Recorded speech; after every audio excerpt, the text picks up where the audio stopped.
John 11. Now a certain man was sick, named Lazarus, of Bethany, the town of Mary and her sister Martha. It was that Mary which anointed the Lord with ointment and wiped his feet with her hair, whose brother Lazarus was sick. Therefore his sisters sent unto him, saying, Lord, behold, he whom thou lovest is sick. When Jesus heard that, he said, This sickness is not unto death, but for the glory of God, that the Son of God might be glorified thereby. Now Jesus loved Martha, and her sister, and Lazarus. When he had heard therefore that he was sick, he abode 2 days still in the same place where he was.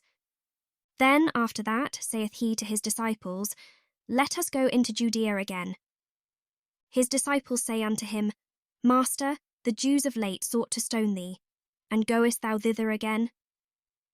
Jesus answered, Are there not 12 hours in the day?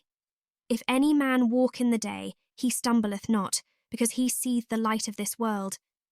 But if a man walk in the night, he stumbleth, because there is no light in him.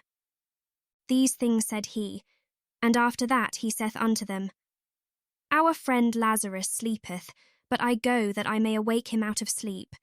Then said his disciples, Lord, if he sleep, he shall do well. Howbeit Jesus spake of his death, but they thought that he had spoken of taking of rest in sleep. Then said Jesus unto them plainly, Lazarus is dead, and I am glad for your sakes that I was not there, to the intent ye may believe. Nevertheless, let us go unto him. Then said Thomas, which is called Didymus, unto his fellow disciples, Let us also go, that we may die with him. Then, when Jesus came, he found that he had lain in the grave 4 days already. Now Bethany was nigh unto Jerusalem, about 15 furlongs off. And many of the Jews came to Martha and Mary, to comfort them concerning their brother. Then Martha, as soon as she heard that Jesus was coming, went and met him, but Mary sat still in the house. Then said Martha unto Jesus, Lord, if thou hadst been here, my brother had not died. But I know that even now whatsoever thou wilt ask of God, God will give it thee. Jesus saith unto her, Thy brother shall rise again. Martha saith unto him, I know that he shall rise again in the resurrection at the last day. Jesus said unto her, I am the resurrection and the life. He that believeth in me, though he were dead, yet shall he live. And whosoever liveth and believeth in me shall never die. Believest thou this? She saith unto him, Yea, Lord. I believe that thou art the Christ, the Son of God, which should come into the world.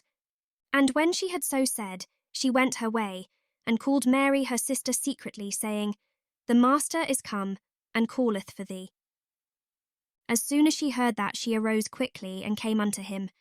Now Jesus was not yet come into the town, but was in that place where Martha met him. The Jews then, which were with her in the house, and comforted her, when they saw Mary, that she rose up hastily and went out, followed her, saying, She goeth unto the grave to weep there. Then when Mary was come where Jesus was, and saw him, she fell down at his feet, saying unto him, Lord, if thou hadst been here, my brother had not died. When Jesus therefore saw her weeping, and the Jews also weeping which came with her, he groaned in the spirit, and was troubled, and said, Where have ye laid him?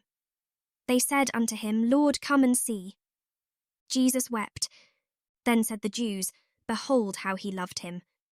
And some of them said, Could not this man, which opened the eyes of the blind, have caused that even this man should not have died?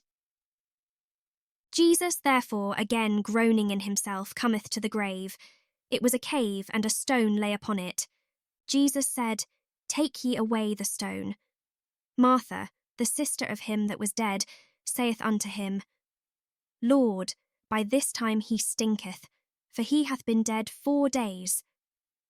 Jesus saith unto her, Said I not unto thee, that if thou wouldest believe, thou shouldest see the glory of God? Then they took away the stone from the place where the dead was laid. And Jesus lifted up his eyes and said, Father, I thank thee that thou hast heard me. and I knew that thou hearest me always.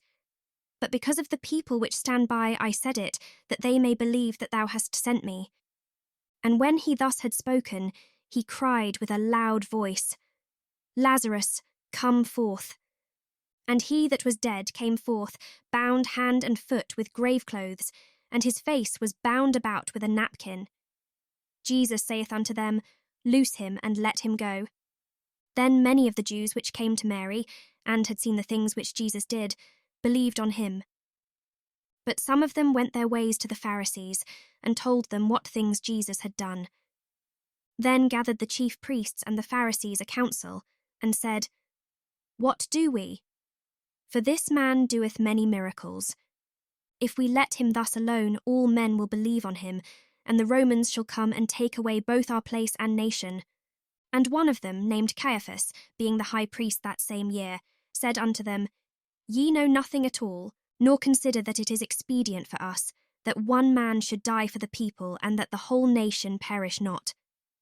And this spake he not of himself, but being high priest that year, he prophesied that Jesus should die for that nation. And not for that nation only, but that also he should gather together in one the children of God that were scattered abroad. Then, from that day forth, they took counsel together for to put him to death. Jesus therefore walked no more openly among the Jews, but went thence unto a country near to the wilderness, into a city called Ephraim, and there continued with his disciples. And the Jews' Passover was nigh at hand, and many went out of the country up to Jerusalem before the Passover, to purify themselves. Then sought they for Jesus, and spake among themselves as they stood in the temple, What think ye, that he will not come to the feast? Now both the chief priests and the Pharisees had given a commandment, that if any man knew where he were, he should show it, that they might take him,